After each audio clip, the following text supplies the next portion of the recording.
রাতে বাচ্চারা কান্না করলে মাথায় হাত রেখে একটি আয়াত 7 বার পড়ুন। আল্লাহ পাক রব্বুল আলামিন ওই বাচ্চাকে সুস্থ করে দিবেন, বাচ্চার কান্নাকাটি করবে না।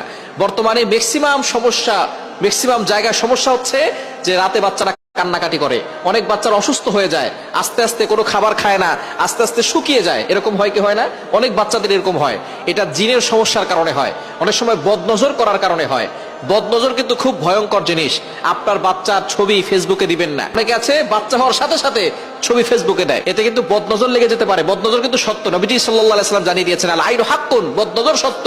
আর এই বদনজর এতটা ভয়ঙ্কর জিনিস, নবীজি সাল্লাল্লাহু আলাইহি ওয়াসাল্লাম বলেছেন বদনজর একজন সুস্থ মানুষকে অসুস্থ করে ফেলে, কবর পর্যন্ত নিয়ে যায় এবং একজন উটকে রান্নার পাতিলে পর্যন্ত নিয়ে যায়। সুতরাং এই বদনজর থেকে আমাদেরকে সাবধান থাকতে হবে। বাচ্চার ছবি ফেসবুকে দিবেন না। যে আসবে তাকে বাচ্চাকে দেখে বলবেন মাশাআল্লাহ বলেন, মাশাআল্লাহ বলেন। মাশাআল্লাহ যদি কেউ না বলে, বলে বাচ্চা খুব সুন্দর হয়েছে, স্বাস্থ্য খুব ভালো, দেখবেন বদনজর লেগে যাবে আর বাচ্চা খাওয়া দাওয়া করবে না, বাচ্চার স্বাস্থ্য কমে যাবে।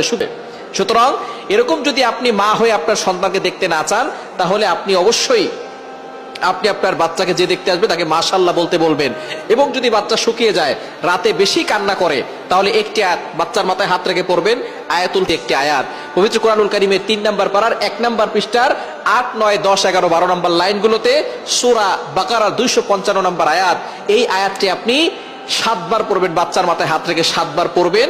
এরপরে 7 বার পরে ফু দিয়ে দিবেন, দেখবেন বাচ্চার কান্নাকাটি বন্ধ হয়ে গেছে এবং বাচ্চার বদনজর লাগলে সেই বদনজর কেটে যাবে। তার যদি কোনো জিনের আক্রমণ থাকে, জিনের আসর থাকে, সেটা কেটে যাবে এবং আস্তে আস্তে বাচ্চা সুস্থ হবে ইনশাআল্লাহ। এই আমল করে যদি আপনি কার্যকর পেতে চান, তাহলে কিন্তু আপনাকে নামাজ পড়তে হবে। নামাজ না পড়ে কোন আমল রাতে